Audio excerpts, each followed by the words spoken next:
यूँ तो दोस्तों आपको पता है आज़ादी के दौरान भारत में प्रमुख प्रचलित राजनीतिक पार्टी का नाम था कांग्रेस, जिसकी स्थापना 28 दिसंबर 1885 को हुई। लेकिन दोस्तों क्या आपको पता है कि बीजेपी, जिसको भारतीय जनता पार्टी कहते हैं, जो अभी वर्तमान में अधिक प्रचलित है, उसकी स्थापना किसने, कब और कैसे हुई। तो आइए जाने कि इसकी स्थापना कब, किसने और कैसे हुई। भारतीय जनता पार्टी की स्थापना 6 अप्रैल 1980 को हुई। लेकिन क्या आपको यह पता है कि यह राजनीतिक दल जनसंघ से जुड़ा है। जब गांधी जी की हत्या हो गई थी और साथ ही सरदार पटेल का देहांत हो गया था, तब कांग्रेस में नेहरूवाद का उत्पन्न हुआ, जिसके बाद अल्पसंख्यक व राष्ट्रीय मसले जैसे कि कश्मीर आदि भारतीय मामलों को अनदेखा किया जाने लगा। साथ ही पाकिस्तान व बांग्लादेश हिंदू अल्पसंख्यकों में भी अत्याचार होने लगे, जिससे भारत चुप था।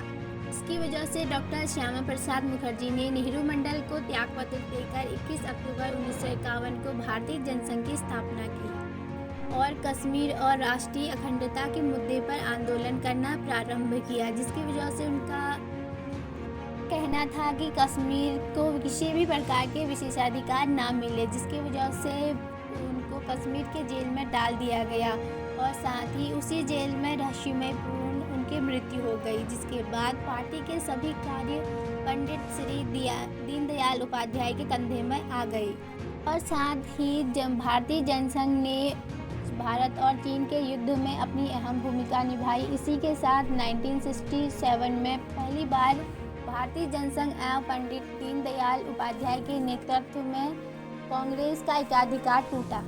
के बाद कांग्रेस के कई सारे विधानसभाओं की चुनाव में पराजय हुई। इसके बाद कांग्रेस पार्टी से श्रीमती इंदिरा गांधी प्रधानमंत्री बनी और वहां से पार्टी निरंकुश होने लगी। साथ ही कांग्रेस सरकार के विरुद्ध देश में जन असंतोष उभरने लगा। भारत और पाकिस्तान युद्ध तथा बांग्लादेश में विरोध के परिप्रेक्ष्य में बाह्य आपातकाल लगा दिया गया, जो युद्ध होने के बाद भी लागू था। उसे हटाने के लिए कई सारी मांगे होने लगी, कई सारे आंदोलन होने लगे, जिसके बाद कांग्रेस सरकार ने जनता की आवाज़ को कुचलने का प्रयास किया। लेकिन इसके परिणाम स्वरूप 25 जून 1975 को देश पर दूसरी बार आपातकाल लगा दिया, जो भारतीय संविधान के धारा 352 के अंतर्गत आंतरिक आपातकाल के रूप में थोप दिया गया।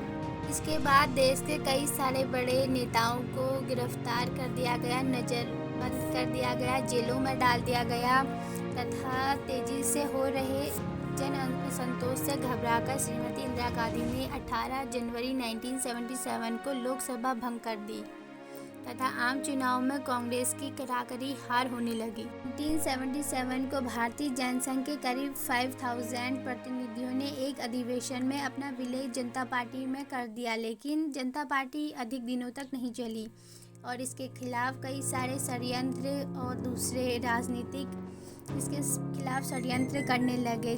जिसके बाद 6 अप्रैल 1980 को एक नए संगठन भारतीय जनता पार्टी की घोषणा कर दी गई। इसी के साथ भारतीय जनता पार्टी की स्थापना हुई। इसके प्रथम अध्यक्ष श्री अटल बिहारी वाजपेयी थे। और आइए जाने इसकी वर्तमान स्थिति क्या है। सन 2014 में श्री नरेंद्र मोदी के नेतृत्व में देश में पहली बार भाजपा की पूर्ण बहुमत की सरकार बनी और राष्ट्रीय अध्यक्ष श्री अमित शाह के नेतृत्व में भारत लगभग 11 करोड़ सदस्यों वाली विश्व की सबसे बड़ी राजनीतिक पार्टी बनी और आज इसके द्वारा कई सारी नीतियों योजनाओं को लागू किया गया है, जो भारतीय जनता के लिए गठित की गई है और इसमें सबका साथ सबका विकास की नींव पर भारत को विकसित बनने के लिए अपना योगदान दे रहे हैं। अगर आपको वीडियो थोड़ी सी भी अच्छी लगी हो तो do like, subscribe and share. Thank you.